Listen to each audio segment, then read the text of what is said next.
on nous casse les pieds avec le 14 juillet et la prise de la Bastille. Ça n'a absolument aucune importance. Aucune. Le très grand historien Jacques Godchaux, qui a fait un bouquin sur le 14 juillet 1789, un bouquin de 1965, explique, et il a totalement raison, que ce qui compte le 14 juillet 1789 n'est pas la prise de la Bastille. C'est que le matin, les chefs de l'armée se réunissant entre eux, et certains sont en larmes, sont obligés de confier qu'ils ne maîtrisent rien de la situation.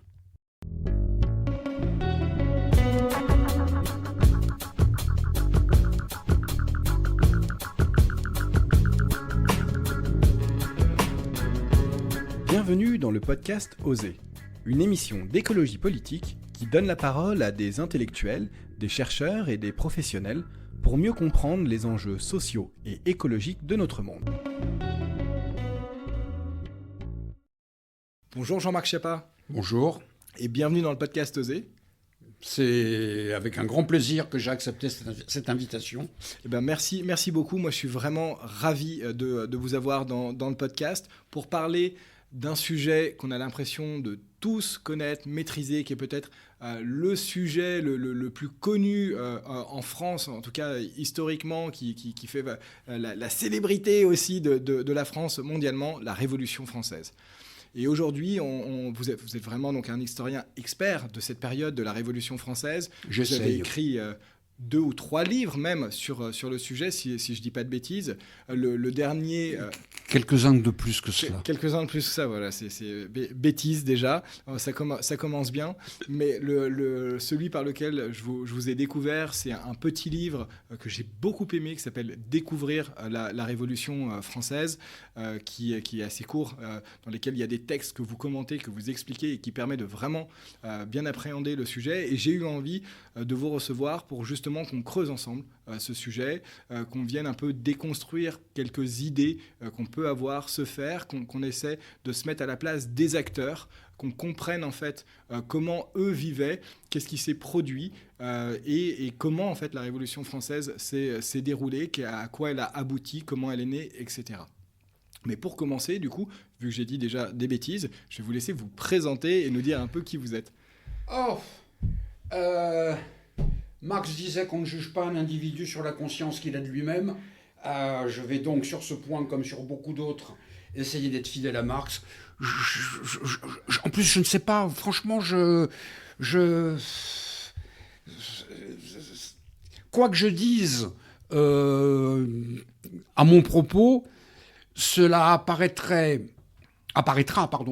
soit comme de la fausse modestie, soit comme j'en bafouille de chaleur et de pas de colère, mais de perplexité. Ça apparaîtrait comme une forme d'outrecuidance. Je ne peux pas me présenter. Je sais que depuis que je suis en âge de réfléchir, je m'intéresse à la Révolution française, c'est incontestable. Que j'ai eu l'immense chance d'avoir Michel Vauvel comme directeur de thèse. Et j'en garde un souvenir ému et à chaque fois bouleversé.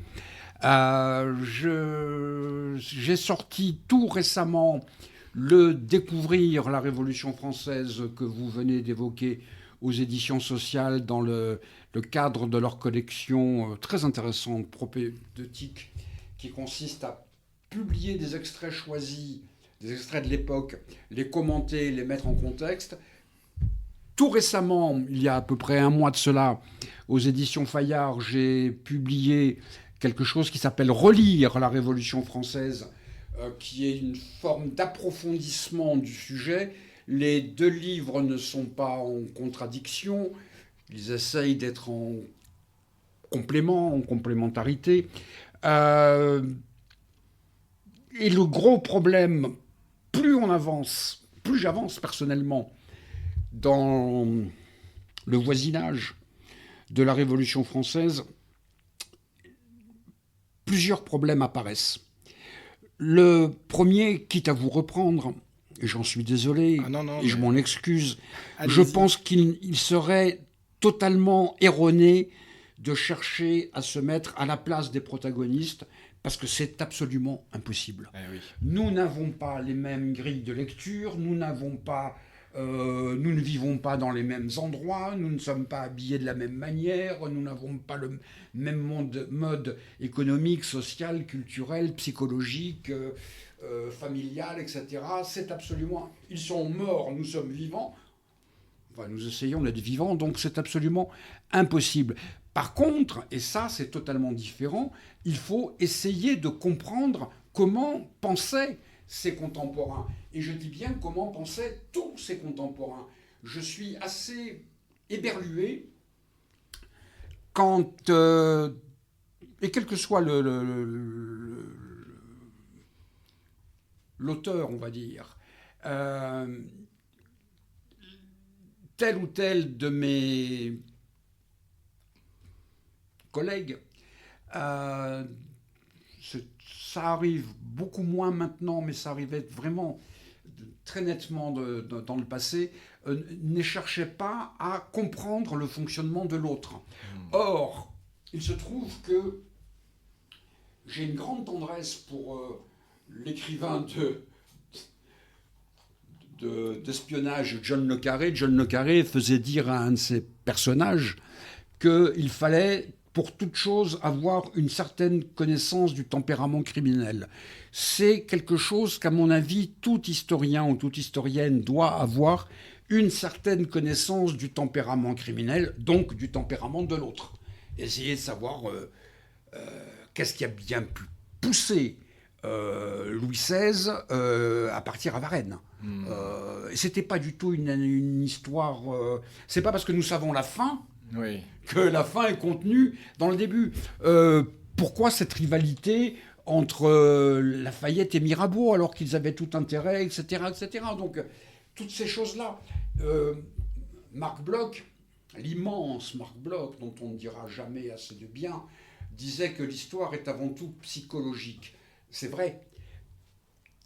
L'histoire, c'est l'histoire des classes sociales. Marx l'a écrit, les marxistes sont familiers avec cette chose-là, mais les individus, c'est psychologique. Donc il faut essayer de comprendre cela. Or, ce que je découvre... Non, cette phrase est très prétentieuse. Ce que je crois découvrir dans ma proximité avec la Révolution française est de l'ordre de deux difficultés.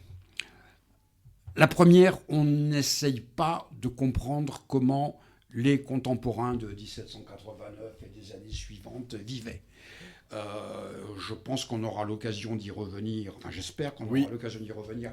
Par exemple, quand on parle de la situation des femmes sous la Révolution,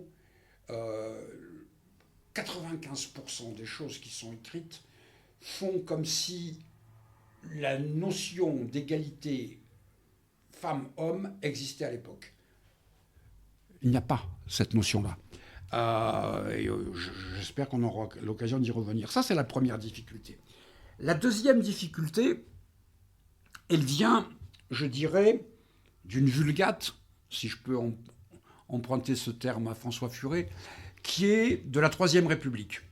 Quand Clémenceau, pour des raisons politiques, voire politiciennes propres, a expliqué la Révolution est un bloc, c'est la plus immense connerie que la Terre ait jamais portée, au moins sur la Révolution. Parce que la Révolution n'est pas un bloc. C'est une coalition, une coagulation, une convergence de diverses révolutions, mais certainement pas un bloc. Et quand Clémenceau a posé cette question-là, cette formulation-là, il s'inspirait bien évidemment des choses extrêmement discutables de Michelet et d'autres, mais il posait les jalons de toute une historiographie qui faisait que la Révolution étant un bloc, elle donnait nécessairement naissance à la Troisième République. Or, contrairement à ce que disait François Furet, la Troisième République, c'est la chose la plus inverse de la Révolution française qui soit. La Troisième République est une république colonialiste. La première révolution abolit l'esclavage, par exemple. Et tous les révolutionnaires, je mets de côté Barnave, mais y compris l'abbé Grégoire, y compris les Girondins, y compris Olympe de Gouges, toutes sortes de gens, quoi qu'on puisse penser de leur opinion sur beaucoup de choses, étaient pour l'abolition de l'esclavage. Bon, la Troisième République était colonialiste. La Troisième République, comment dirais-je, tiens, il se trouve que après avoir écrit Découvrir la Révolution française, après avoir écrit Relire la Révolution française, je suis en train actuellement de me battre sur un manuscrit dont je ne vois pas la fin, sur les femmes et la Révolution française.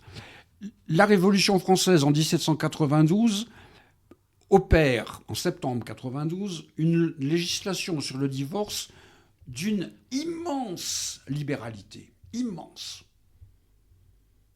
Pas par faute, mais par consentement mutuel, etc. Il a fallu attendre 1975 pour que des dispositions aussi libres reviennent sur, comment dirais-je, sur la législation sur le divorce.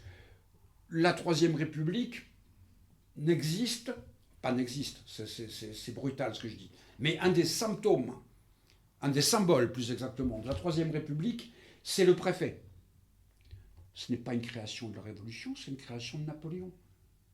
Et on pourrait multiplier. Là, tiens, la guerre contre les langues régionales n'est pas quelque chose de la Révolution française, tout au contraire. Même si, ici ou là, il y a pu y avoir des déclarations de l'abbé Grégoire ou de Barrère. Au contraire, la Révolution française cherchait à travailler sur la traduction des textes officiels dans les langues régionales. L'éradication des langues régionales, c'est la Troisième République. Et on pourrait multiplier comme ça. Donc Clémenceau, quand il dit la Révolution est un bloc, c'est pour dire tout ce qui a été fait en 1789 et les années suivantes, nous sommes en train, nous, de le réaliser, et quelque part, circuler, il n'y a rien à voir. Nous pouvons tirer sur les ouvriers parce que la loi Le Chapelier interdisait les syndicats, etc., etc. Et cette manière de concevoir la Révolution, je me rends compte que ma réponse est extraordinairement longue, cette manière de concevoir la Révolution a marqué toute l'historiographie, y compris ce que malheureusement Jean Jaurès a écrit en expliquant que la Révolution française est une révolution bourgeoise, c'est du baratin. C'est du baratin. Voilà, je ne sais pas si je réponds à votre question, mais j'ai déjà, comment dirais-je, creusé un petit peu le sillon. C'est parfait, merci beaucoup Jean-Marc. C'est une super présentation, c'est une super mise en bouche. Et du coup, je propose qu'on continue, et que justement, on rentre un peu dans le dur en posant la question de déjà qu'est-ce qu'on appelle la Révolution française ? Très schématiquement, et ça c'est une convention, mais après tout, les conventions, c'est utile. Si on ne sait pas ce que désigne une maison, il faut bien qu'il y ait des conventions. C'est l'ensemble des événements qui interviennent en France de 1789 à 1799, même si sur la fin, il y a des incertitudes suivant les historiens, et qui font que nous passons, que la France, pas nous, la France, est passée d'une société de monarchie absolue à une société nouvelle, incertaine, aléatoire, balbutiante sur beaucoup d'aspects, mais ils ont mis fin à ce qu'ils ont appelé l'Ancien Régime. C'est ça, la Révolution française. Alors, quand, comment et pourquoi ? C'est tout l'objet de notre discussion. De la discussion, effectivement, puisque on l'a rappelé, on ne peut pas comprendre la Révolution française si on ne comprend pas le contexte, si on ne comprend pas le mode de vie de ces personnes, si on n'essaie pas de penser comment eux, de se mettre à leur place, en fait, au sens de comprendre comment est-ce qu'ils pensaient, et si on ne comprend pas aussi les années qui précèdent, et donc tout ce contexte historique. Et du coup, c'est un peu ce que je propose de faire maintenant, de nous dépeindre un petit peu dans quel contexte elle intervient. Le problème est le suivant. C'est que très souvent dans l'historiographie, on fait du XVIIIe siècle, que pour des raisons de représentation nous allons arrêter en 1788-1789, quelque chose d'uni. Or, c'est l'exact inverse.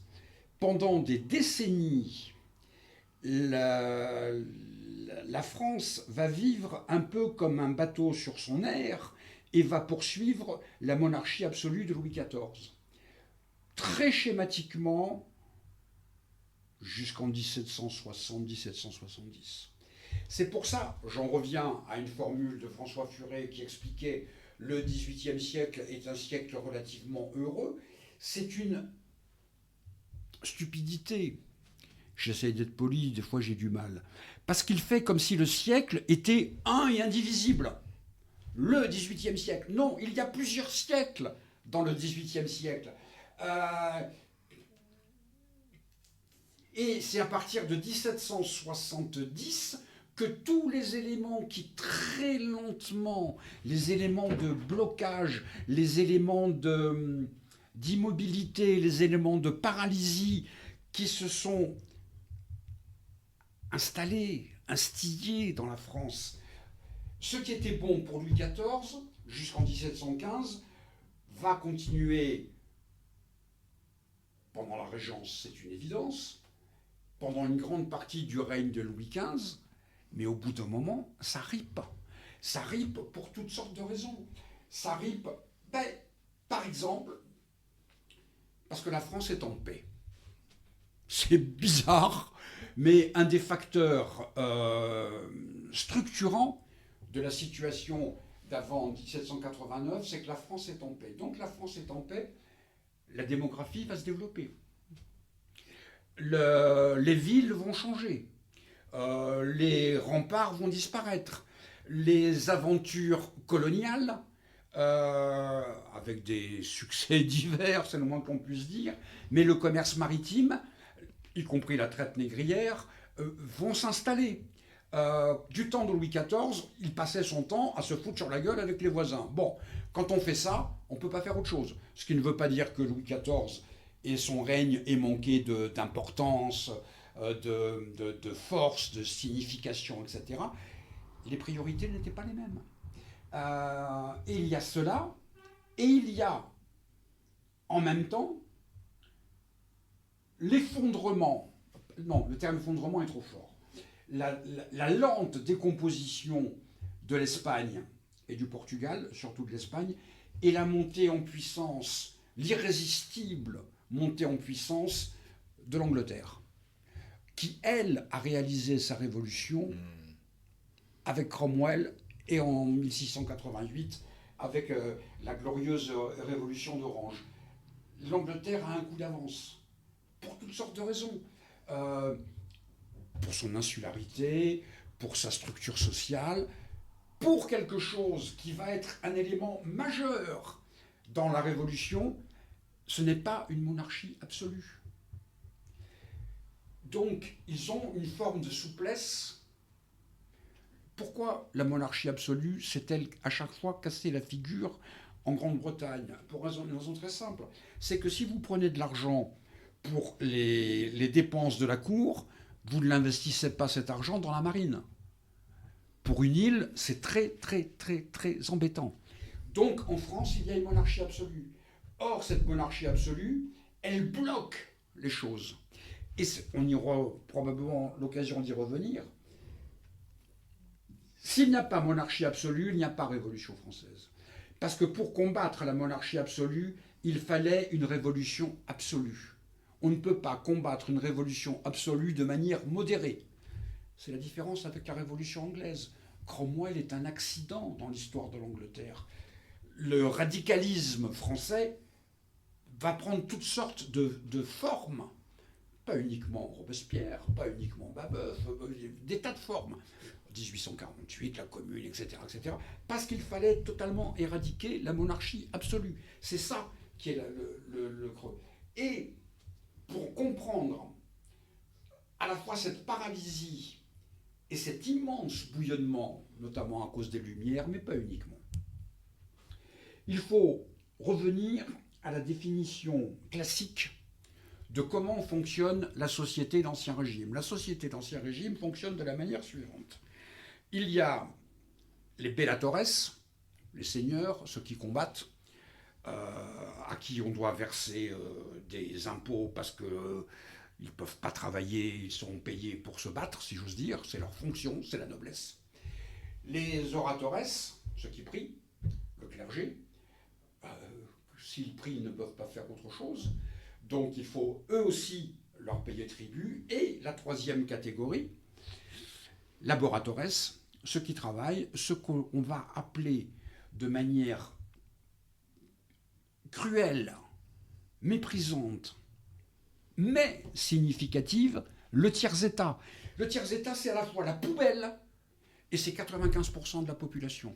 Et s'il n'y a pas le tiers-état, les oratores, le clergé, les bellatores, les nobles ne peuvent pas vivre parce que c'est le tiers-état qui leur paye des impôts divers et variés et compliqués.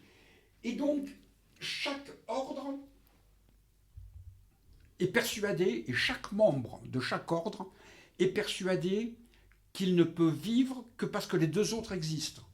Nous sommes dans une conception de société qu'on peut appeler, que les sociologues appellent la société holiste, le holon, la société considérée comme un tout, ou organiciste, la société considérée comme un organisme, c'est-à-dire qu'aucune des parties ne peut s'échapper de l'ensemble.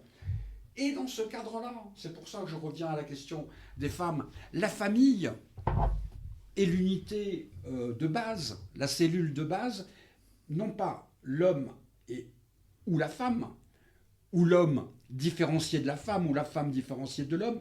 L'homme n'existe que parce qu'il a une femme, c'est la famille. La femme n'existe que parce qu'il a un mari, c'est la famille. La notion d'égalité n'existe pas. La notion d'inégalité n'existe pas. C'est comme si on disait que cette main droite est inégale par rapport à cette main gauche. Chacune des mains a une propre fonction. Et chacune des mains, je n'en ai que deux, vous ne pouvez pas le voir, mais je vous prie de croire que je n'ai que deux mains, je ne suis pas une sorte de mutant sorti de la guerre des monstres ou je ne sais trop quoi. Donc chacune des mains existe par rapport à l'ensemble, par rapport au corps. Nous sommes dans cette situation-là où l'individu est bloqué. Par exemple, si le noble décide de travailler, il perd tous ses avantages, il déroge, comme on dit. Bien évidemment, ils vont trouver un certain nombre de combines. Par exemple, travailler dans la métallurgie, investir dans la métallurgie, c'est le fer, donc c'est les épées, c'est pas manière de déroger. Faire du commerce en Atlantique, et notamment la traite négrière, c'est une forme d'aventure, donc ce n'est pas dérogé, etc., etc. Si on ne comprend pas tous ces systèmes de blocage, on ne comprend rien. Et j'avais l'habitude, quand j'enseignais, et je pense que, je ne sais pas pourquoi, j'ai dû trouver, oui c'est ça, dans le métro, je suis tombé sur une affiche, il y a une pièce de théâtre qui est Le Malade imaginaire, qui joue bientôt, là, et j'étais en train de me dire que je ne sais pas si on mesure la force du génie de Molière. Je le dis comme je le pense. Parce que pour comprendre le blocage de la société d'Ancien Régime, il faut relire Le bourgeois gentilhomme. Tout est dedans. On fait croire à ce pauvre monsieur Jourdain n'importe quoi. Il en devient à la fois pathétique et ridicule, parce qu'on lui fait croire n'importe quoi, parce qu'il faut qu'il soit noble. Et pourquoi faut-il qu'il soit noble? Parce qu'un bourgeois, comment dirais-je, il y a une expression très belle en Corse, toutes les expressions en Corse sont très belles d'ailleurs, mais qui est arumens. Arumens, c'est le résidu, la poussière, quand vous avez fini de balayer, ce qui reste, c'est arumens, les déchets. Mais les déchets, c'est trop compact. C'est vraiment les petits déchets, c'est les débris. C'est même pas de la merde, c'est affligeant. Le bourgeois, dans l'Ancien Régime, c'est arumens. Il n'existe pas. Donc il faut qu'il puisse s'élever. Et comment peut-il s'élever? Par le bourgeois gentilhomme. Or, pour des tas de raisons, à partir des années 1770, 1780, la noblesse, le clergé aussi, mais surtout la noblesse, est en train de se rendre compte qu'elle perd sa puissance, sa première place, et elle bloque encore plus la société. Par exemple, même si les éléments ont été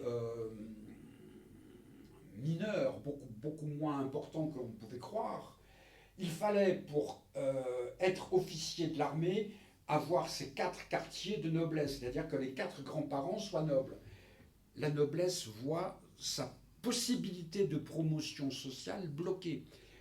Un révolutionnaire pour qui je n'ai pas beaucoup d'affection, mais c'est comme ça.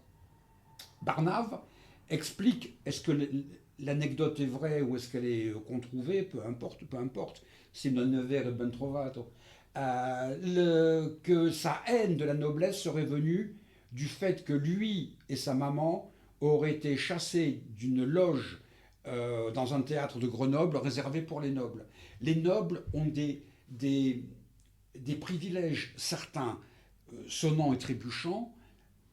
Voltaire, une des raisons pour laquelle Voltaire s'est fait bastonner, c'est parce qu'il était non noble et qu'il avait mis des blasons sur son carrosse, ce qui était un privilège de noble. La société est bloquée. Il faut la débloquer. Une société de monarchie absolue ne peut pas se débloquer, comment dirais-je, impavidement, tranquillement. Voilà, une fois de plus, ma réponse était très longue. C'est parfait. Merci Jean-Marc. On l'a dit un petit peu tout à l'heure. Bon, voilà, on a un petit peu ce contexte de la Révolution et on a bien compris en fait cette singularité en fait de la monarchie absolue en France qui fait qu'on arrive à un moment de révolution violente. Puisque la situation sociale est bloquée et que historiquement elle est aussi singulière par rapport à cette activité de paix peu connue par avant, en tout cas c'est ce que je retiens de ce que vous m'avez dit. Si je reviens sur la question des phases de la Révolution, parce que pareil, hein, c'est quand on apprend à l'école, donc vous l'avez dit, hein, là, contrairement à ce que dit Clémenceau, la Révolution n'est pas qu'un bloc, mais il y a quand même différentes phases, en tout cas dans ce qu'on a appris. Est-ce qu'on peut revenir sur ces différentes phases avant d'en approfondir certaines ? Extrêmement schématiquement, il faut revenir à cette notion que pour vaincre une révolution absolue, il fallait une révolution absolue. Et ces phases, qui sont très, très perceptibles, très visibles, c'est parce qu'à chaque fois, le personnel politique en place, celui qui s'est retrouvé à la tête de la révolution, a cherché à pactiser avec la monarchie absolue. Or, on ne peut pas pactiser avec la monarchie absolue. Un des deux est de trop. Un des deux est surnuméraire. C'est soit la monarchie. Pourquoi on va aboutir à cette incongruité de la Constitution de 1791 ? Quand j'expliquais ça à mes élèves, je me régalais. Parce qu'on nous dit, les hommes naissent et demeurent libres et égaux en droit, youpi. Mais seuls les plus riches votent, censitaire. Les hommes naissent et demeurent libres et égaux en droit, mais on maintient l'esclavage. Les hommes naissent et demeurent libres et égaux en droit, mais le roi a plus de pouvoir que les autres. Et pour essayer de bricoler des choses, on aboutit à ce monstre juridique qui est le droit de veto. Le roi peut interdire une loi, mais il peut l'interdire pendant un laps de temps limité. C'est d'une bêtise sans nom. La loi mauvaise le 1er août ne veut pas être bonne le 1er septembre. Je ne comprends pas comment... C'est valable pour les yaourts, c'est pas valable pour les lois. Et donc on bricole. On fait que le roi n'est plus le roi de France, mais le roi des Français. Mais il est le roi quand même. Et donc on essaye de pactiser. C'est impossible. Et la grande force des Jacobins et de Robespierre, c'est que dans ces révolutions simultanées, en quelque sorte, il va, Robespierre, en faire une révolution, une coalition de révolutions. c'est quoi? Quelles sont ces trois révolutions? Il y a bien évidemment la révolution paysanne. Si on ne part pas du principe que 85% de la population française vit à la campagne et qu'elle se heurte violemment à la féodalité par un certain nombre d'émeutes, etc., etc., on passe à côté. Sauf que les paysans seuls ne peuvent pas gagner. La dernière, pas la dernière, ce n'est pas vrai, la plus emblématique des révoltes paysannes condamnées à l'échec a été la jacquerie au XIVe siècle. Et ils en ont pris plein la carafe. Sérieusement, ça a été d'une brutalité sans nom. Et tout...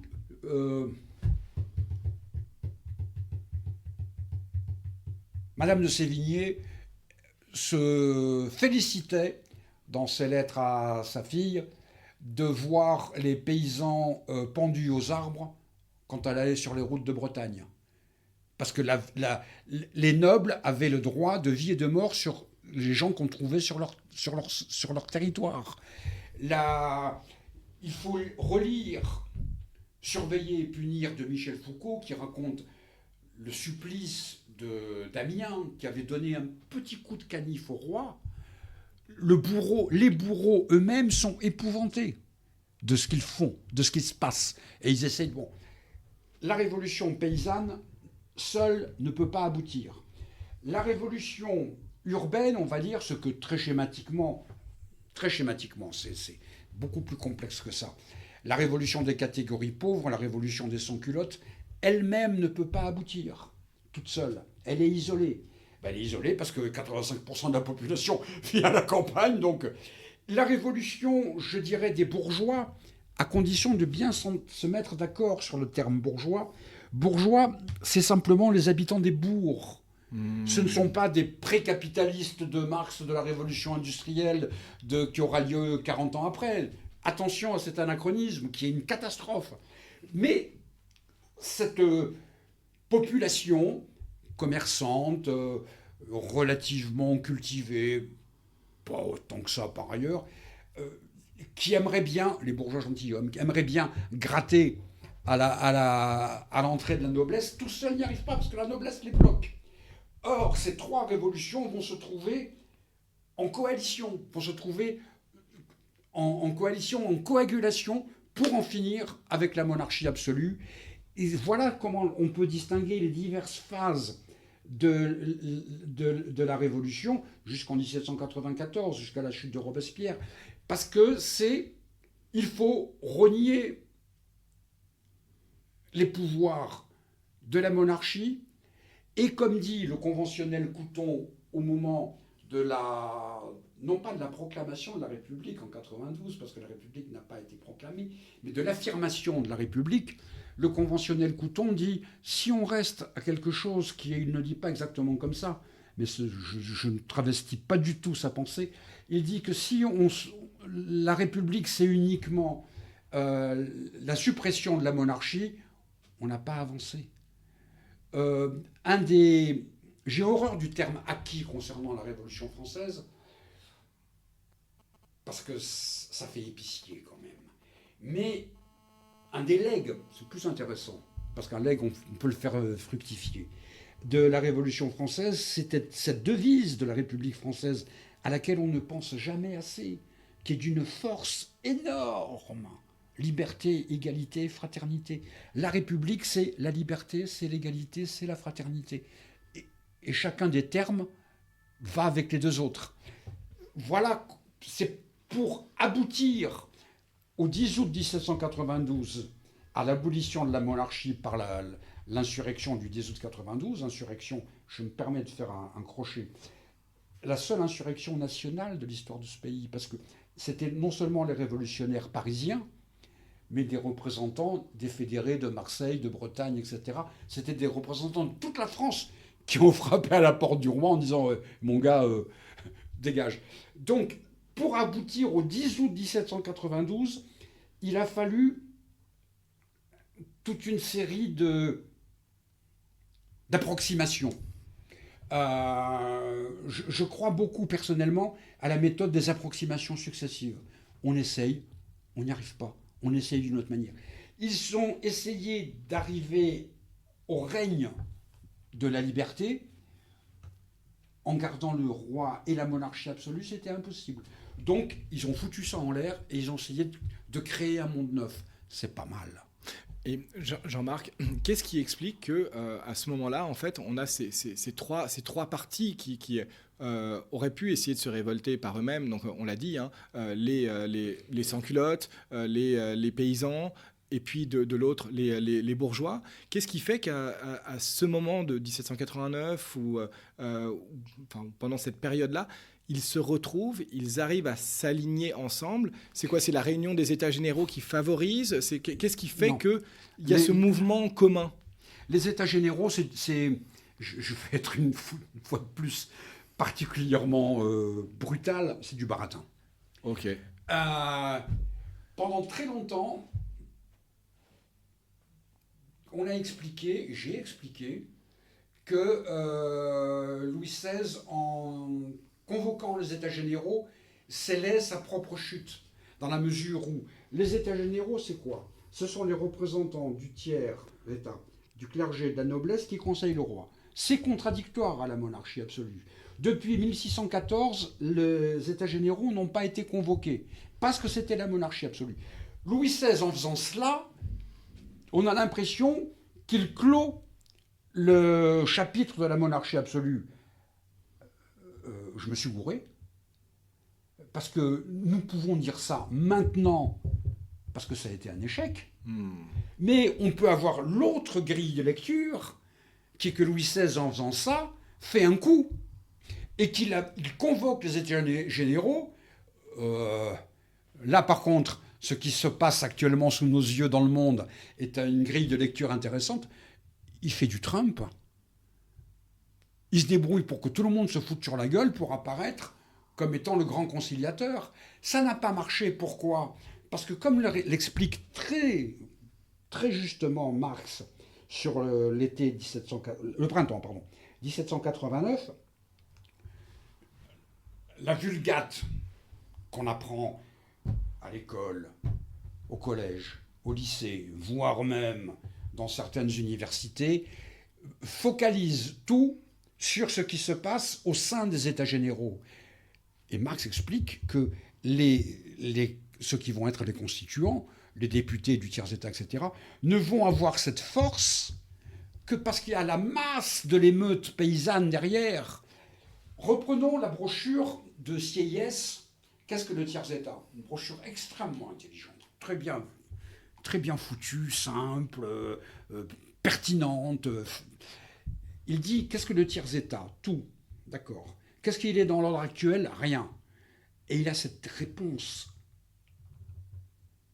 contradictoire, incongrue par rapport au reste. Que veut-il être quelque chose? C'est pas très révolutionnaire, c'est même pas révolutionnaire du tout, être quelque chose. Mais pourquoi passe-t-on dans la situation qui fait que le tiers-État, non seulement n'est pas quelque chose, mais c'est lui qui va diriger la société, parce qu'il y a la masse de la révolution paysanne. Pour mes recherches, je ne suis pas le seul, loin s'en faut, loin s'en faut. Et beaucoup d'autres l'ont fait avant moi. Et sans même parler des historiens contemporains, il suffit de lire ou de se familiariser avec la grande révolution de Kropotkin, qui est remarquable.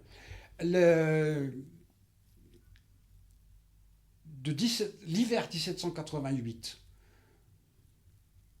jusqu'à... sans arrêt d'ailleurs, mais au moins jusqu'au 4 août, la France est une immense émeute. Immense émeute. Et avec votre permission, Jean-Philippe, je voudrais donner un élément. Bien sûr. On nous casse les pieds avec le 14 juillet, la prise de la Bastille. Ça n'a absolument aucune importance. Ah oui. Aucune. Ok.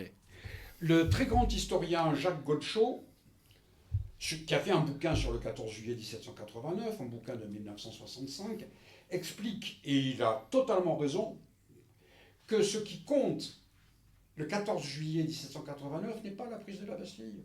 c'est que le matin, les chefs de l'armée se réunissant entre eux, certains sont en larmes, sont obligés de confier qu'ils ne maîtrisent rien de la situation.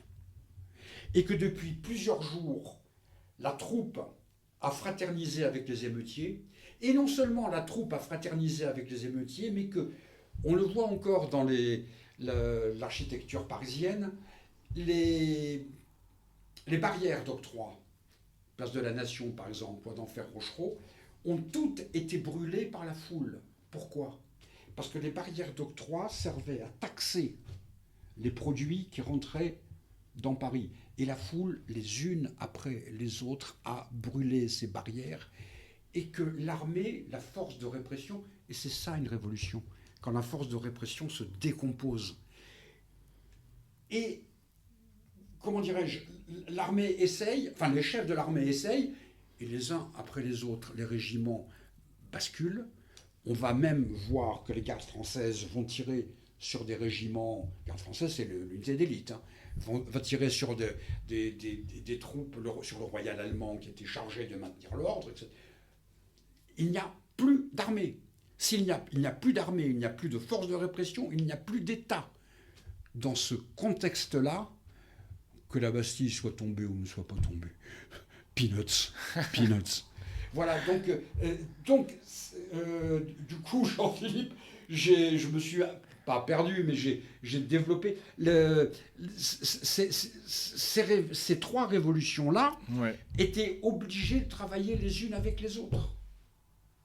Et quand elles ont voulu ne pas travailler les unes avec les autres, ça n'a pas marché.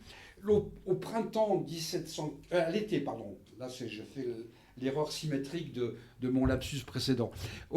À l'été 1789, se mettent en place des milices bourgeoises de riches pour maintenir l'ordre contre la foule. Contre la foule. Ils ne vont pas y arriver. Ils vont essayer de proclamer la loi martiale. Le drapeau rouge contre... Et à plusieurs reprises, ils vont le faire. Marat s'y oppose, Robespierre s'y oppose, l'aile gauche, très schématiquement, de la Révolution s'y oppose, parce que c'est la Révolution. Et pour reprendre une formule du maréchal Ney au retour de Napoléon de l'île d'Elbe de son exil, et quand il se rend compte qu'il ne peut pas, maréchal Ney, à son procès, va utiliser la formule suivante: est-ce qu'on arrête l'eau de mer avec ses mains ? Nous sommes dans cette situation-là. La seule chose qui était possible, qui était donc nécessaire pour chacun de ces camps révolutionnaires, c'était de s'allier aux autres. Autrement, chaque camp, chaque parti IES, chaque parti IE, pas IES, IE, isolé, était défaite. Et que la défaite, c'était le triomphe de la monarchie absolue, ou la mainmise de la monarchie absolue. Voilà, je ne sais pas si je suis assez clair. Mais si, non, c'est très clair. Vous avez dit tout à l'heure quand même que c'est Jaurès, je crois, qui disait que la Révolution française a été une révolution bourgeoise, et que c'est faux, que ce n'a pas été une révolution bourgeoise. Alors je ne sais pas si c'est au sens de bourgeois habitant du bourg, ou alors au sens de Marx, plutôt... Jaurès l'explique au sens... Jaurès a une formule épouvantable. Il dit que Barnave, par exemple, anticipe sur les théories de Marx sur la révolution bourgeoise. Premièrement, Barnave raconte des choses banales, et que Marx ne parle que extraordinairement, rarement, de révolution bourgeoise. Quand il parle de révolution bourgeoise pour la Révolution française, c'est pour désigner la fin de la Révolution, mais certainement pas le processus. Et à plusieurs reprises, lui et Engels, parfois ensemble, parfois séparément, utilisent des formules comme une révolution bourgeoise sans bourgeoisie, ou une révolution bourgeoise contre la bourgeoisie. Engels explique que la révolution en 1793, c'est la dictature du prolétariat. Ce n'est pas le cas, mais il veut montrer par là que ça n'a rien à voir avec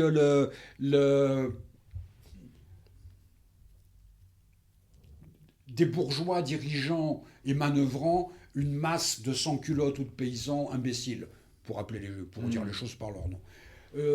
Donc c'est dans le meilleur des cas, une mauvaise lecture de Marx. Dans le meilleur des cas, on a le droit de penser, quand on est un peu taquin, que dans l'idée de Jaurès, c'était d'expliquer que la révolution prolétarienne qui vient surgit tout naturellement de la révolution bourgeoise passée, et que la révolution étant un bloc, elle va dérouler son cours majestueusement, un peu comme un fleuve, on va dire, et que, non, Jaurès, là, parce que sur ces volumes, c'est considérable, Jaurès, là, fait de la révolution quelque chose d'harmonieux. Or, la révolution est tout sauf l'harmonie. Autrement, ça s'appellerait différemment. Et oui, c'était un peu ma question. Il y a quelques années, j'ai lu un livre de Walter Schedel qui s'appelle « Une histoire des inégalités », où il revient sur les différents moments de l'histoire où il y a eu une vraie réduction des inégalités au sein des sociétés. Et il explique que pendant la Révolution française et au sortir de la Révolution française, il n'y a pas vraiment de réduction des inégalités dans la société française entre la société d'Ancien Régime et la société naissante du 19e siècle, qui en a quand même, hein, mais pas non plus de manière énorme. Et c'est vrai que moi, connaissant assez peu l'histoire de cette période, j'avais été très surpris à l'époque. Et du coup, je m'étais posé la question de pourquoi, en fait. Est-ce qu'on change vraiment les structures sociales ? On a tendance aussi à penser qu'au sortir de la Révolution française, c'est cette classe en fait, de commerçants, de bourgeois qui prend un peu la place de l'aristocratie, alors que quand même, on a l'impression d'avoir des périodes, des tentatives de réelle prise de pouvoir populaire par la population. Est-ce que, pareil, vous pouvez un peu nous démêler ça pour nous expliquer concrètement qu'est-ce qui se passe ? Ah, concrètement, je ne sais pas. Mais, oui. Je ne sais pas, je veux dire... L'immense historien Georges Lefebvre, je m'appuie très souvent sur cette caractérisation, disait que l'essence de la Révolution française, c'est d'avoir posé la question de l'égalité des droits. Je souscris totalement à cette phrase-là. La Révolution française a posé, elle ne l'a pas réglée, la question de l'égalité des droits, pas de l'égalité absolue, de l'égalité des droits. Et dans l'histoire, dans les phases de la Révolution, on peut se rendre compte que la réponse à cette question, elle est plurielle. Il y a la réponse libérale, et à chaque fois que j'explique ça, je dis qu'il faut faire extrêmement attention, qu'il ne faut pas considérer que la réponse libérale soit une réponse médiocre, soit une réponse subalterne. La réponse libérale, c'est on a le droit, chacun se débrouille. La liberté implique la liberté de l'individu et il faut aller au maximum. Ça ne va pas très loin ça va pas très loin. Ça va très loin dans le sens du libéralisme économique, etc. Ça ne va pas très loin pour régler la question de l'égalité des droits. La deuxième réponse, et ça rejoint votre question, j'espère, ça rejoint votre question, c'est la réponse robespierriste, la réponse de l'an 2. Robespierriste, c'est un peu exagéré. Qui consiste à dire, c'est l'idéal de Rousseau, que chacun doit avoir un peu, de ne doit pas avoir trop, et de ne pas avoir trop peu. C'est-à-dire que la question c'est, je vais utiliser une formule qui vaut ce qu'elle vaut, quelle est l'ouverture du compas ? C'est pour ça que les inégalités ne sont jamais totalement aplanies. Robespierre n'est pas un socialiste. Ils sont pour la propriété privée. Celui, et c'est la troisième réponse, qui va considérer qu'il faut en finir avec la propriété privée, c'est Babeuf qui considère que pour aller à l'égalité des droits, il faut en finir avec la propriété privée. Il tire sa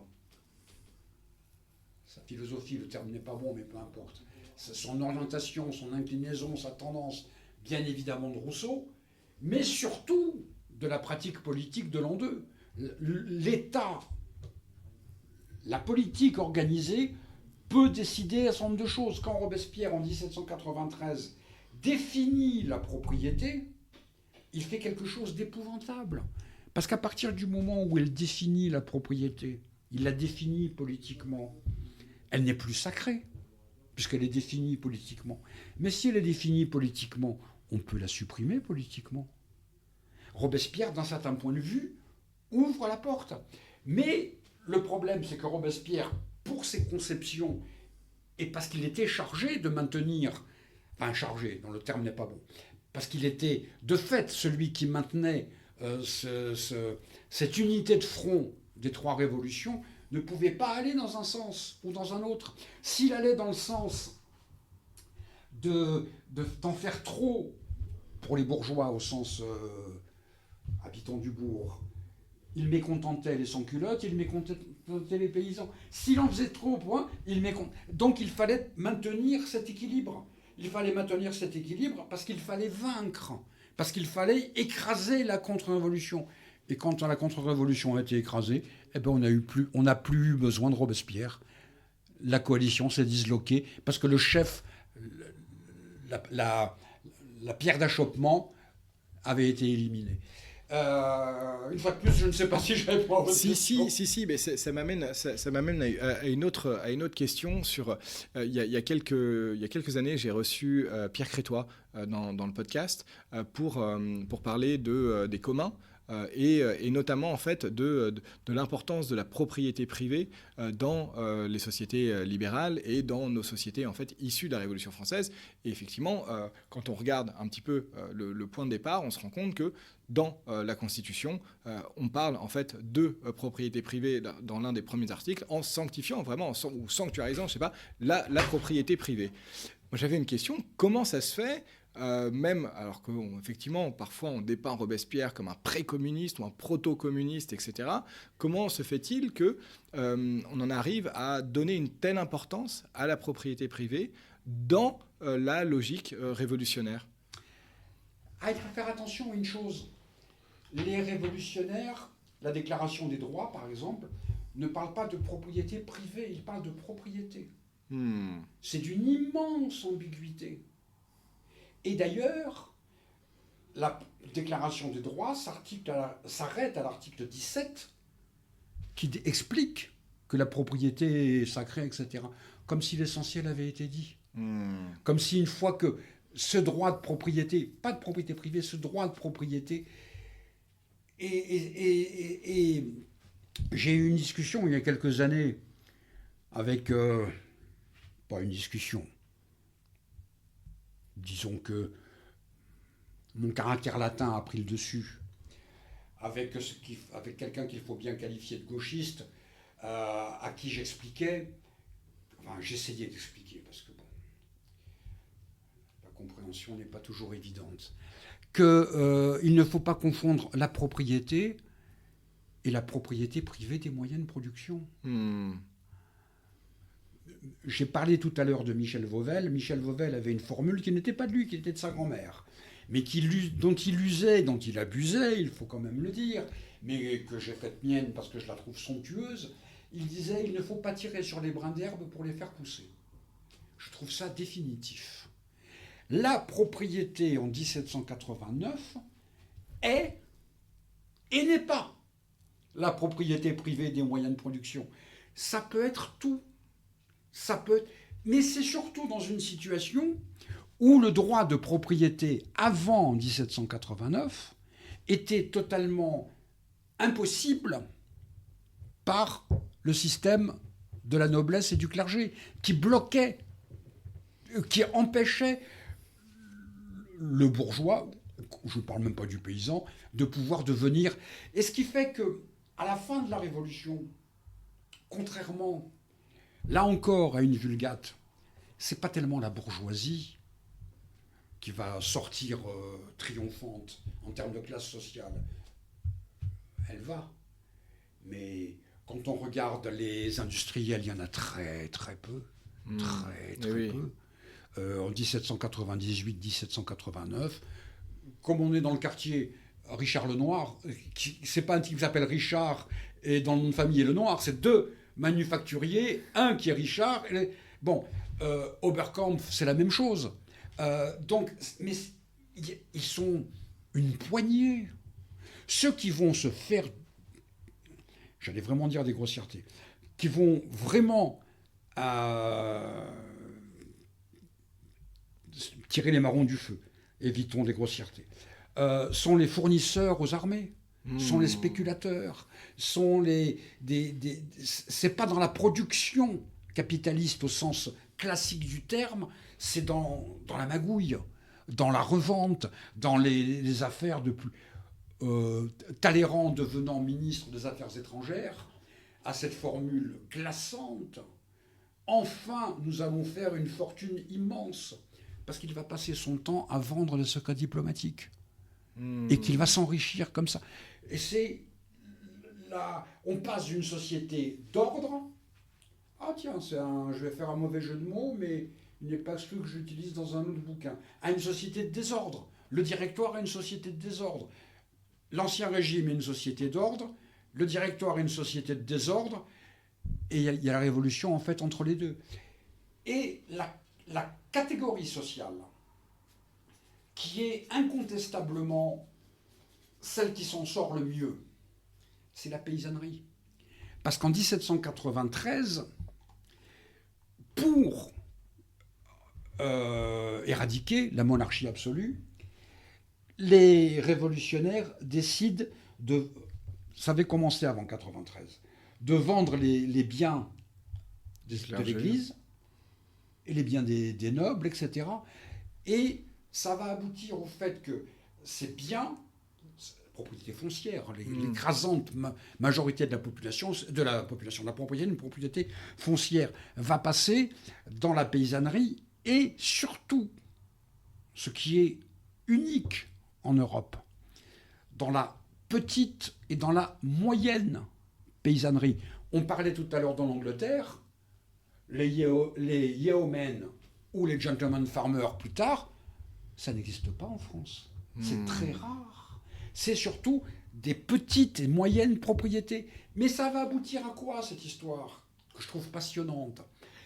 C'est qu'ils vont être derrière Napoléon Ier qui leur garantit la propriété de la terre. Ils vont être derrière Napoléon III parce qu'ils se disent Napoléon III, c'est comme le tonton, il va nous garantir la propriété de la terre. Ils vont être du côté des radicaux tout au long de la Troisième République parce que les radicaux leur garantissent la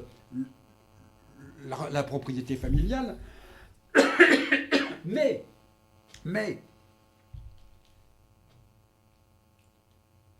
Hegel disait que pardon, les choses progressent toujours par leur côté négatif. Quel est le côté négatif des choses? Le côté négatif, c'est que quand la bourgeoisie, au sens marxiste là, du terme, va avoir besoin d'un prolétariat, il n'y a pas de prolétariat en France. Parce qu'ils sont tous propriétaires. Il n'y a pas le phénomène d'exode rural comme en Angleterre. L'exode rural la réalisation de l'exode rural va arriver en France dans le courant du XXe siècle, avec plus d'un siècle de retard, bien plus d'un siècle de retard sur l'Angleterre, mais aussi sur l'Allemagne, mais aussi sur la Belgique. Alors il n'y a pas de prolo, eh bien on va les chercher.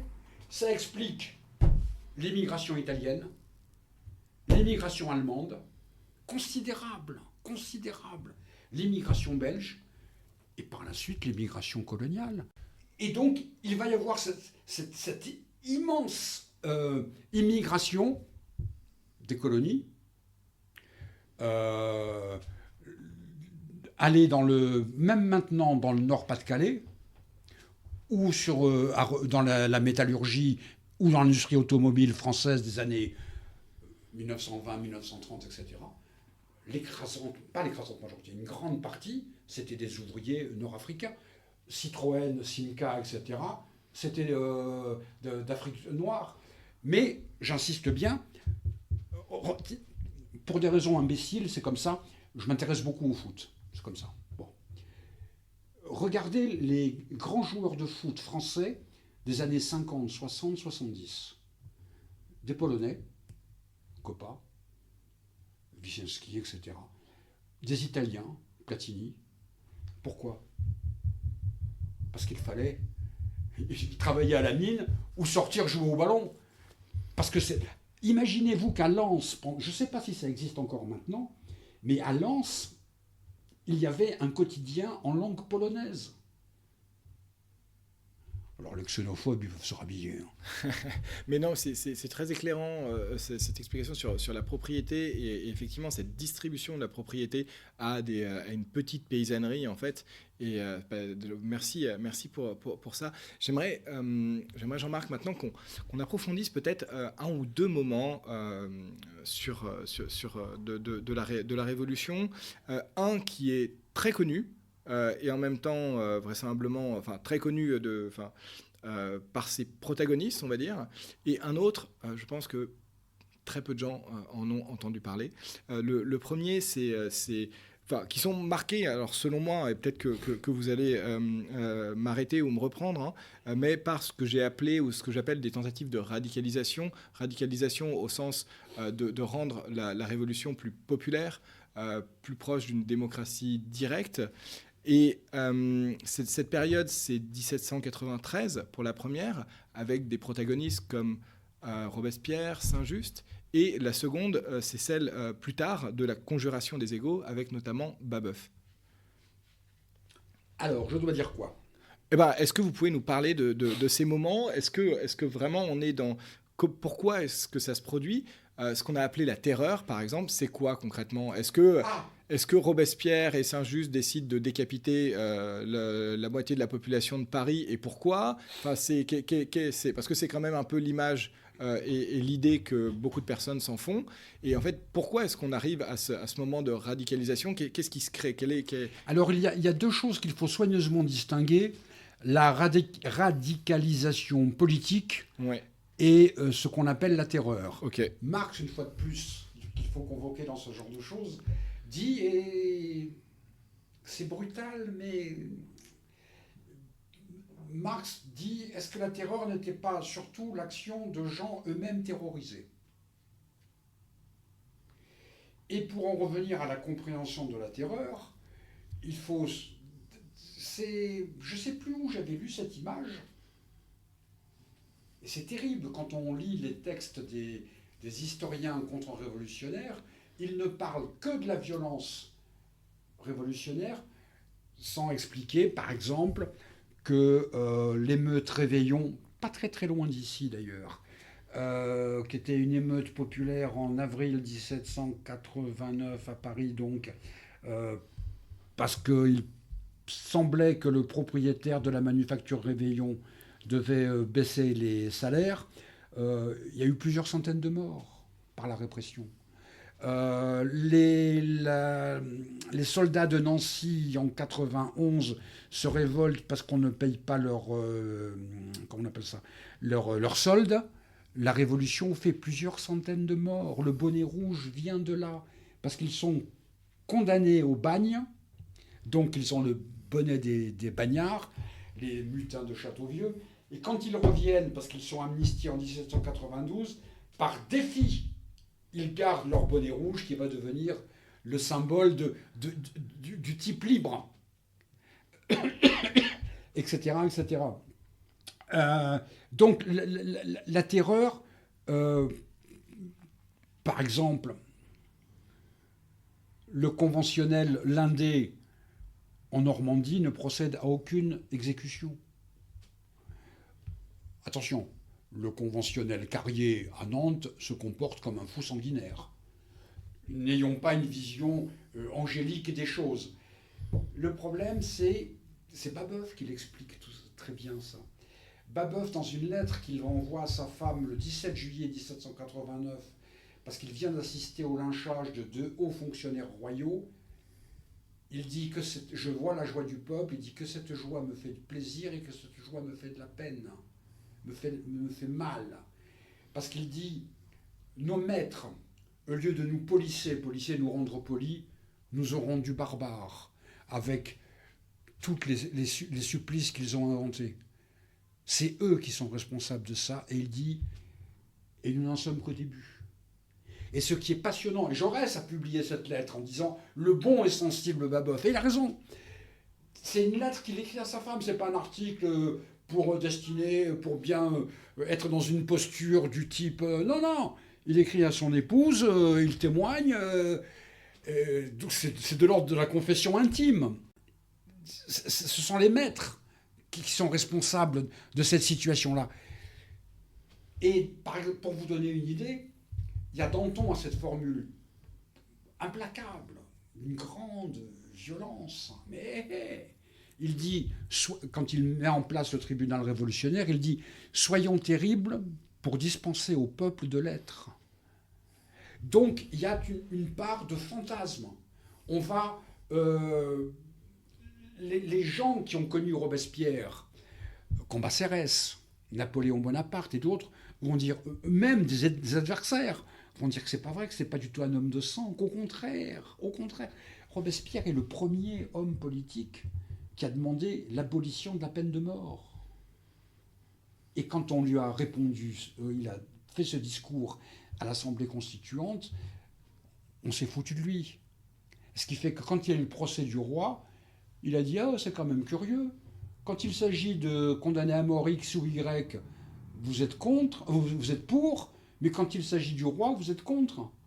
Et qui est responsable de cette situation ? Pas moi, puisque moi j'ai demandé l'abolition de la peine de mort. C'est vous qui êtes responsable de cette situation qui fait qu'on discute de l'exécution du roi. » Et il y a des tas d'exemples comme ça, où il a voulu sauver un certain nombre de... Bon. Et puis par ailleurs, et là j'en reviens à quelque chose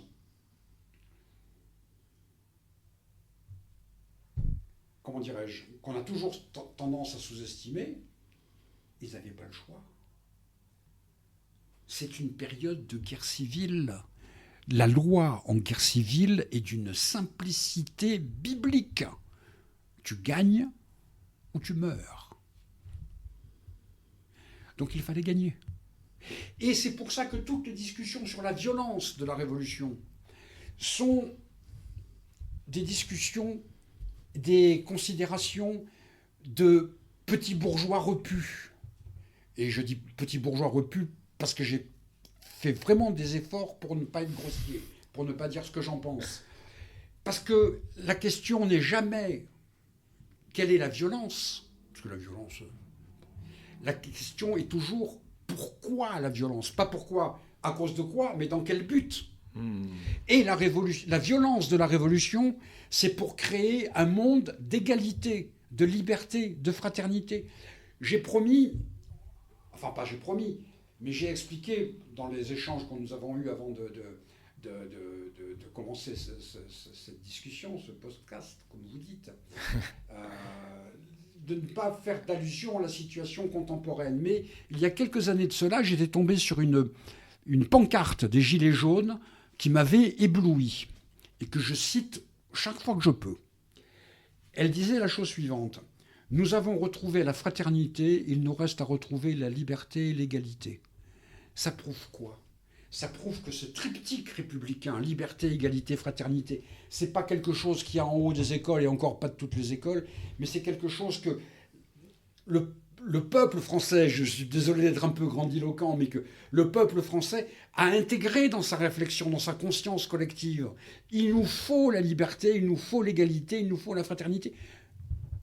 Et de la même manière que l'arrachage d'une dent est souvent désagréable, mais parce qu'il faut aller mieux, il faut aller vers la liberté, l'égalité, la fraternité. Et si on regarde la violence des révolutionnaires, sans regarder la violence des contre-révolutionnaires, sans regarder la violence d'Ancien Régime, et qu'on s'arrête à ça, bah c'est très simple. On a signé son appartenance à la contre-révolution. On a le droit. Mais ne signons pas l'appartenance à la contre-révolution au mépris de la vérité historique. Et je crois que j'avais lu aussi, alors je ne sais plus si c'est dans votre livre ou un autre, des chiffres sur le nombre d'exécutions avant la mort de Robespierre et suite à la mort de Robespierre. Et en fait, on est sur un nombre bien plus important à la suite de la mort de Robespierre. La fournée la plus importante d'exécution à Paris, c'est le 9 édit Thermidor, Robespierre et ses amis. Ah oui. C'est le moment où il y a eu le plus d'exécutions, c'est pour exécuter Robespierre et ses amis. Et qu'est-ce qui explique en fait, du coup, donc, si je comprends bien, et dites-moi hein, si c'est pas le cas, mais donc à ce moment-là, en fait, la révolution est confrontée à la contre-révolution, à la guerre civile, au fait de continuer la révolution pour accéder hein, à l'égalité, à la liberté et à imposer ce nouveau monde libre de la monarchie absolue. Et qu'est-ce qui fait que donc Robespierre et Saint-Just tombent pourquoi est-ce que finalement, alors qu'ils peuvent apparaître comme des héros de la Révolution, d'une certaine manière, eh bien, ils sont exécutés? Quel était le risque perçu par les autres qui ont souhaité leur mort? Est-ce qu'on peut revenir sur ce moment-là qui... Le 9 Thermidor. Ouais, le 9 Thermidor. Pour autant qu'on puisse l'expliquer, il y a deux moments différents. La journée du 9 Thermidor elle-même, qui est passionnante, et les éléments qui amènent au 9 Thermidor. Robespierre est dans une impasse. Depuis plusieurs semaines, il ne participe plus aux réunions du comité de salut public. Saint-Just, son ami, a la formule extrêmement belle, comme très souvent chez Saint-Just, la révolution est glacée. Cette coalition, ces trois révolutions, est en train de gagner. Mais cette coalition, par définition, une coalition, là encore on en revient à Hegel, tout parti qui triomphe est amené à se séparer, dit-il. Il faut toujours lire Hegel. Tout parti qui triomphe est amené à se scinder, c'est comme ça. Ils sont en train de gagner.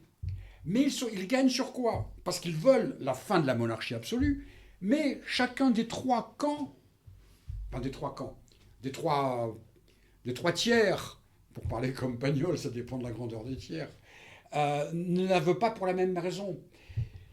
Les paysans, la paysannerie, parce qu'ils veulent pouvoir travailler et vivre de leur terre.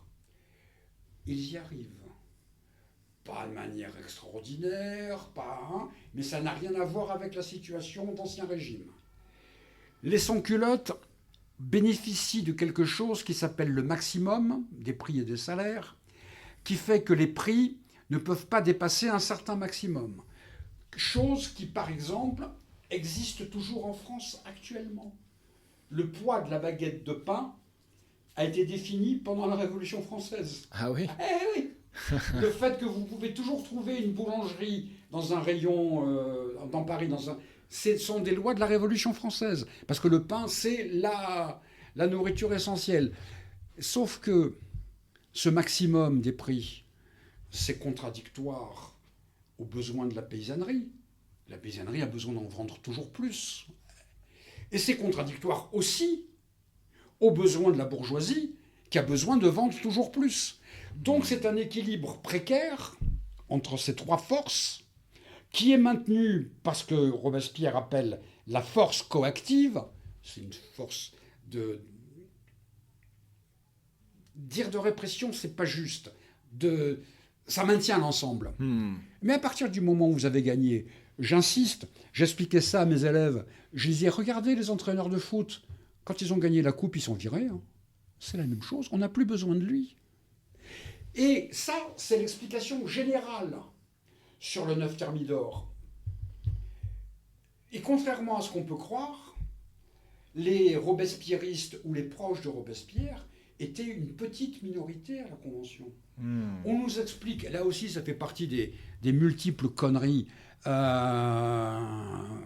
crois y avoir sacrifié, qu'il y a... On nous parle des montagnards. Il y a un député montagnard, je crois que c'est Levasseur de la Sarthe, qui explique que les montagnards, en fait, c'est les gens qui étaient opposés à la Gironde, rien de plus. Qu'est-ce qu'il y a de commun entre Danton, dont le rapport avec l'honnêteté financière est pour le moins sujet à caution, et Robespierre l'incorruptible, entre des types qui vont évoluer considérablement, parce que ces gens-là, même entre Tallien, qui était un révolutionnaire implacable en 1793, et un aventurier fini, Rovère, qui était ultra-révolutionnaire en 93, ultra-royaliste en 1795. Donc, comment dirais-je, le matériel est humain. Donc le 9 Thermidor, qu'est-ce qui se passe? Robespierre a un ascendant moral sur la Convention qui est incontestable.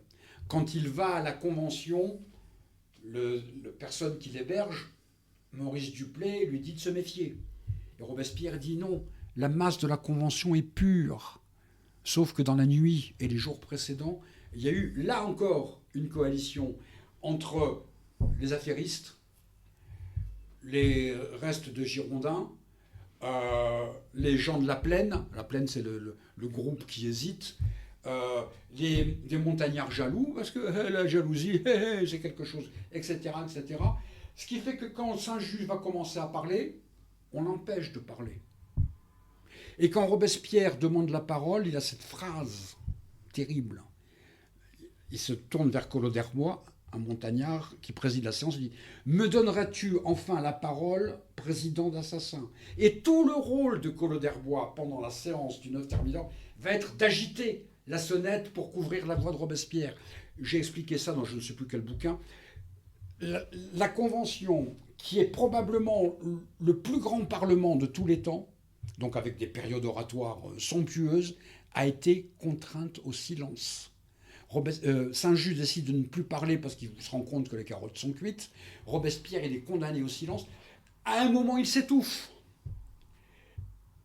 Et un dantoniste lui dit « Ah, c'est le sang de Danton qui t'étouffe ». Or, à un autre moment du 9 Thermidor, quelqu'un accuse Robespierre d'avoir voulu protéger Danton. C'est-à-dire que d'un côté, on l'accuse d'avoir protégé Danton, de l'autre côté, on l'accuse d'avoir guillotiné Danton. La question n'est pas est-ce que l'accusation A ou l'accusation B sont légitimes. La question, c'est qu'il ne faut pas qu'il parle. C'est pour ça que cette séance du 9 Thermidor, d'un point de vue dramatique, elle est phénoménale. Lebas, qui était un conventionnel proche de Robespierre, quand il apprend que Robespierre est le frère de Robespierre, dit « Mon frère est accusé, je ne le laisserai pas », et il descend pour être... Il sait très bien ce qu'il attend. Lebas, un de leurs amis, va pour être accusé avec eux. Ses amis le retiennent. Lebas déchire ses habits pour pouvoir être avec ses... Je suis désolé, quand j'en parle, j'en parle avec beaucoup de... Enfin, je ne suis pas désolé d'ailleurs, avec beaucoup de passion et beaucoup d'émotion, parce que Robespierre, une fois de plus, a une formule, mais pas dans ce débat-là, bien avant, que je signe, que j'approuve, que je revendique. Robespierre dit « C'est la mort qui donne l'immortalité ». Alors Robespierre va être guillotiné et il va rentrer dans l'immortalité. C'est la mort qui donne l'immortalité. C'est pas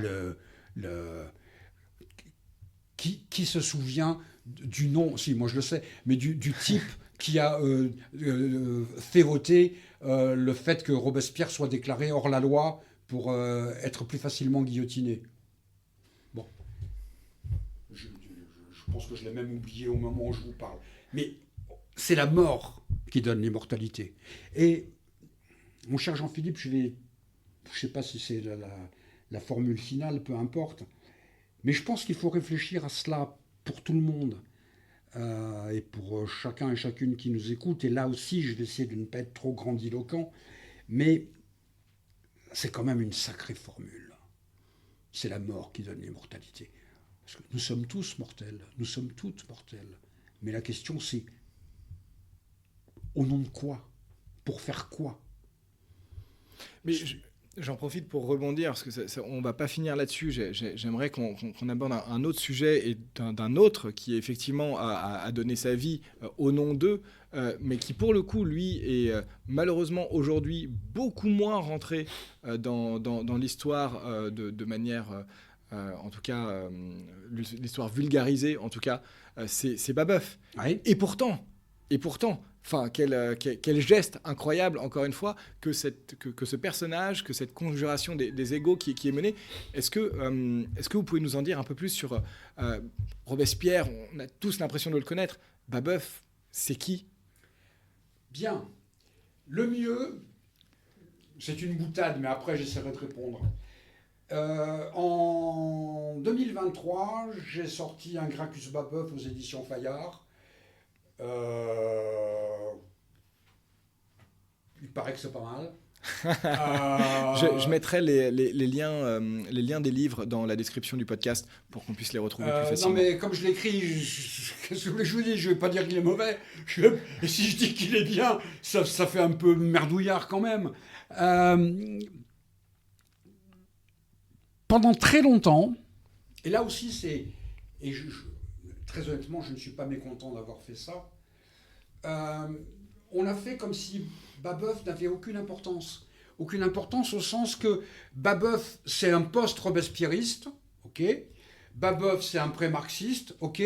Mais lui, le bonhomme, on a l'impression, et je l'utilise régulièrement cette image, une sorte de poteau indicateur.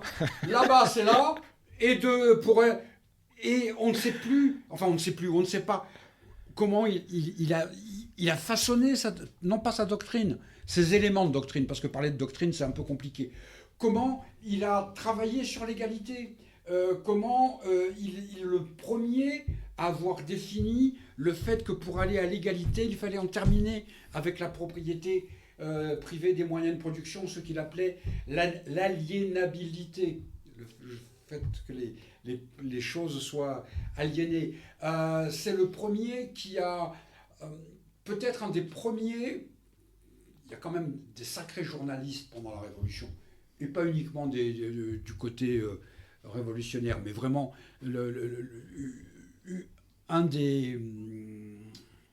une des caractéristiques de la Révolution, c'est d'avoir mis le journalisme comme école politique. Camille Desmoulins, un splendide. Hébert est un très mauvais homme politique. Comme journaliste, c'est somptueux. Loustalot, Marat, même Robespierre, mais moins, parce que Robespierre est beaucoup plus politicien que agitateur. Mais Babeuf, il est fort possible, c'est l'opinion d'ensemble de personnes, je n'ai pas trouvé le texte exact en russe. Il est fort possible que le bouquin de Lénine, Que faire, soit inspiré, ça c'est certain, du roman, assez mauvais par ailleurs, du populiste russe Tchernychevski, Que faire, et que lui-même soit inspiré d'un article de Babeuf qui disait Quoi faire. Incroyable. N'est-ce pas? Et je suis à 98%, quand on sait l'importance de Babeuf sur les populistes russes, Tkatchev, Tchernychevski, Herzen, etc. Et donc il va constituer un parti. Alors bien évidemment, un parti dans les conditions politiques de l'époque. C'est un parti au sens de la définition de Benjamin Constant, un regroupement de partisans. Très belle définition par ailleurs. Mais dans les conditions de clandestinité de l'époque, il va y avoir des agents d'arrondissement, des circulaires, une manière de guider l'agitation et la propagande, l'héritage politique des Jacobins, qui va préfigurer, avec beaucoup d'approximations, de nivellement, d'incertitudes, de modifications qui sont normales. Les conditions politiques, historiques et politiques ne sont pas les mêmes. Les partis politiques du 19e siècle. Mais il y a une direction, il y a des circulaires, il y a des affidés qui ont des noms entre eux. Par exemple, je suis tombé une fois sur la manière avec laquelle les babouvistes du Mans se nommaient. Ils s'appelaient, entre eux, ils s'appelaient les ivrognes, avec un Y. Mais on pourrait croire que c'est une blague. C'est une blague et pas une blague. Dans la mesure où, à cette époque-là, il ne faut jamais oublier que le directoire va mettre en place une des caractéristiques de la civilisation française, si j'ose dire, le restaurant bourgeois. Ah oui. Il y avait, par exemple, dans Paris, 2 restaurants, un qui s'appelait chez Riche et l'autre qui s'appelait chez Hardy. Et chez Hardy était un restaurant particulièrement coûteux et chez Riche un restaurant très mal fréquenté. Ce qui fait que l'esprit parisien, qui n'est jamais en retard, loin s'en faut, avait inventé ce distique. Il faut être très riche pour aller chez Hardy et très hardy pour aller chez Riche. C'est génial. C'est génial. Et donc pourquoi les babouvistes du Mans, pas Rigomère Bazin, Rigomère Bazin était un peu à l'écart de ça, sont appelés les ivrognes? Parce qu'ils se bourraient la gueule dans les cabarets, pas dans les restaurants. Et donc ils étaient considérés par les bourgeois comme des ivrognes. C'est de la même manière que le terme anarchiste était une insulte contre les militants libertaires, que les militants libertaires ont repris pour retourner. Donc vous nous appelez ivrognes? Si on veut. Ah ben nous on est les ivrognes. Voilà. Donc ils ont créé ces ramifications. Attention, dans un laps de temps relativement restreint, avec une répression particulièrement violente, avec une implantation sur le territoire extraordinairement inégale. On en revient à la paysannerie. J'ai consacré ma thèse, l'implantation de la conjuration babouviste dans les départements paysans. Il n'y a rien du tout, pour une raison très simple. Comment voulez-vous que des types disent qu'il faut abolir la propriété, soit puissent arriver à convaincre des gens qui viennent d'avoir la propriété? C'est impossible. Mais la conséquence est que le silence des départements paysans condamne la tentative. Donc ils vont se faire zigouiller les uns après les autres. Il y a un type auquel j'ai consacré une biographie qui s'appelait Robin, que j'avais identifié. Il est condamné à mort à Bourg-en-Bresse, et quand il est exécuté, et là on en revient à la propriété, il doit porter la chemise rouge des parricides. Alors là, les gens font comme vous, Jean-Philippe, ils sont étonnés, écarquillés. Non, c'est très cohérent. Parce que si la propriété nourrit la population, si la propriété est la mère nourricière de la population, la théorie du ruissellement du jeune Emmanuel Macron, s'attaquer à la propriété, c'est tuer son père et sa mère, c'est être un parricide. C'est-à-dire que derrière cette symbolique baroque, il y a une vraie vérité. Qu'on peut comprendre que quand on sait que la propriété appartient aussi aux petits paysans, enfin en tout cas qu'elle a été donnée. S'en prendre à la propriété, c'est s'en prendre à ceux qui nourrissent la population. Tout à fait. C'est incroyable. Ok. Et du coup, alors ce Babeuf, d'où est-ce qu'il vient, et donc ce mouvement c'est assez étonnant. Dans les années 50, en 49 très exactement, il y avait, pleine guerre froide donc, quelqu'un qui avait fait un petit bouquin sur Babeuf qui expliquait la chose suivante. C'était parfaitement logique que Babeuf apparaisse, il avait toutes les qualités pour... C'est pas vrai. Ça, c'est du mécanisme stalinien de la plus belle espèce. Vous savez, le type, à 13 ans, il rentre en usine. À 14 ans, il déclenche sa première grève. À 15 ans, il traduit le Capital en Moldave. À 19 ans, il rentre au comité central. Enfin bon, le truc du baratin. Non, c'est une série d'accidents.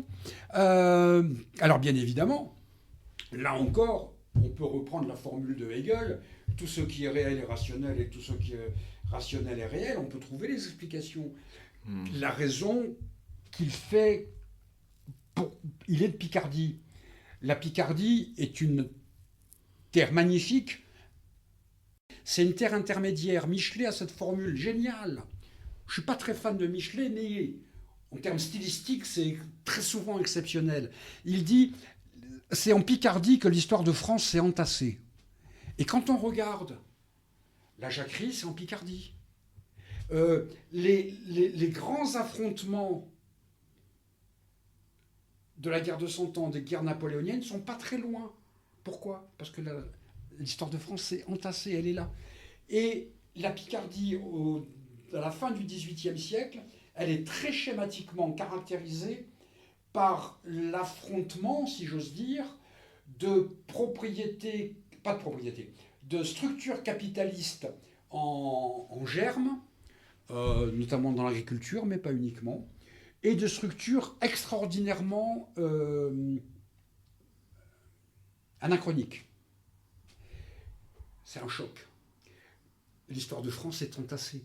Ce déchirement, ce spaltung entre la modernité capitaliste et l'arriération moyenâgeuse se concrétise en Picardie. Par exemple, la mère de Babeuf a été une ouvrière à domicile dans le textile, un des systèmes d'exploitation les pires.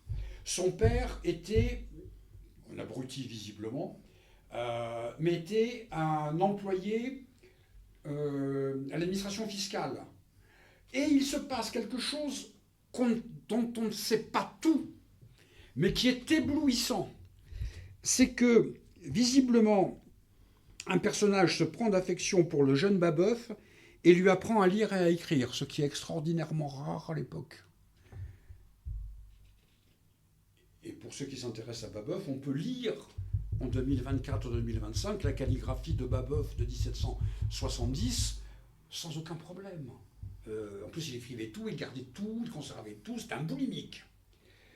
Et il lui arrive, là aussi, deuxième accident, c'est qu'il se retrouve à l'âge de 12 ans, parce que c'était un chenapan, il dit lui-même un petit vaurien, il se retrouve ouvrier terrassier à 12 ans, à la construction, au percement du canal de Picardie. Là aussi, la modernité rentre, puisque Turgot essaye de moderniser la France, il ne va pas y arriver, mais c'est une autre discussion, en perçant un certain nombre de canaux. Et il découvre l'horreur du travail manuel, du travail salarié, à 12 ans. Bon. Dès qu'il sort de là, à 17 ans, il n'a qu'une envie, se remettre à écrire. Et il va devenir ce qu'on appelle un feudiste. Un feudiste, c'est un type spécialisé dans l'étude du droit féodal, parce que la noblesse, en train de se casser la figure, essaye de revivifier les taxes féodales tombées en désuétude. Donc ils ont besoin de spécialistes du droit qui va farfouiller dans les archives pour découvrir telle taxe qui n'est plus payée, etc. Mais attention, Babeuf devient feudiste au moment où tout le monde se rend compte que l'avenir n'est plus à la féodalité. Il arrive trop tard. Trop tôt dans un truc, trop tard dans un autre. Mais il adore écrire. Il adore lire. Il est en correspondance avec des tas de gens, etc. Malheureusement, nous n'avons plus trace de sa bibliothèque et c'est un vrai problème. Peut-être qu'on trouvera, parce qu'il ne faut jamais considérer que les choses sont irrémédiablement perdues dans les archives historiques. On ne sait pas. Et tant qu'on ne sait pas, on ne sait pas. Tant qu'on ne sait pas, on ne peut pas dire ce n'est pas, on dit on ne sait pas. Et quand arrive 1789, juillet, il est à Paris, pas au moment de la prise de la Bastille, mais il est comme toute la France, comme tout le monde, enfin pas comme tout le monde, comme beaucoup de gens.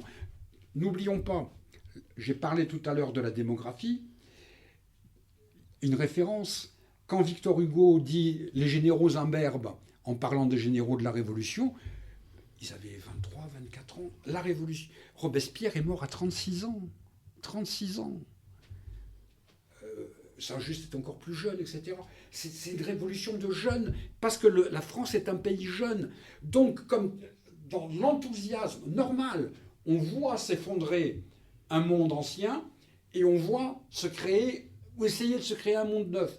Or, Babeuf, par toutes ses lectures, par sa proximité avec le salariat, avec la fiscalité, avec ce contexte picard de choc entre l'ancien régime et le capitalisme balbutiant, il est arrivé, c'est un peu à la mode, mais mezzo voce, on va dire, à la nécessité qu'il faut en finir avec la propriété. Il y a un paquet de bouquins, de pamphlets, de brochures, de utopiques ou uchroniques. Voici le monde qui va exister sans propriété. Et il est là-dedans. Avec incertitude, c'est pas du tout un pré-marxiste, même s'il s'intéresse beaucoup aux questions économiques et sociales. Mais c'est beaucoup plus, je dirais, Une fois de plus, il faut citer Georges Lefebvre. Georges Lefebvre définissait le babouvisme comme étant une démocratie communiste. Pour que tout le monde soit à égalité, il faut que personne ne soit propriétaire. Bien évidemment, il arrive beaucoup trop tard. Quand il met ça, il essaye de sauver la révolution, un peu comme Diogène cherchait un homme en plein jour avec une lanterne. Robespierre. Babeuf cherche à revivifier la révolution au moment où la révolution est morte. Le directoire des profiteurs et des jouisseurs ne se laisse pas compter de cette affaire-là. Il est dénoncé. Son procès, c'est très curieux son procès. C'est le premier procès sténographié de l'histoire. Et c'est passionnant. Parce que c'est un bordel invraisemblable. Par exemple, un des types qui l'accuse dit, c'était son secrétaire, alors, et comment vous êtes allé au local où est Babeuf? Et l'accusé dit, le témoin, la balance, dit, c'est un démon qui m'a amené. Bon, mais le procès est cuit, parce que dès le début du procès, et c'est très curieux, beaucoup d'historiens sont passés à côté de ça, l'accusateur national dit, en un mot, il dit, on va quand même pas laisser quelqu'un diffuser des doctrines contre la propriété. Donc c'est pas un procès contre des révolutionnaires un peu frappés, ou abrutis, ou hallucinés. Le problème est social. Il faut éliminer tous les ennemis de la propriété. Ça explique l'exécution de Robin avec sa chemise rouge de parricide. Voilà ce que je peux dire sur Babeuf. Autrement, je me permets d'insister. Cette biographie... mais vous avez raison, Jean-Marc, d'insister. Comme disait Shakespeare, je ne suis pas avocat, je ne plaiderai pas moi-même ma propre cause, mais des fois un peu quand même. Non, ça sera un petit peu le mot de la fin aussi. Je vous remercie infiniment. C'est moi qui vous remercie. Pour cet échange. Et alors, je mettrai en lien dans la description les liens vers les livres. Je recommande vraiment, pour ceux qui veulent avoir un premier aperçu, de découvrir la Révolution française, que j'ai beaucoup apprécié. Et relire la Révolution française n'est pas relire la Révolution française, qui sera maintenant sur ma pile de lecture. Et je vous dis à très bientôt. À bientôt, c'était vraiment un plaisir.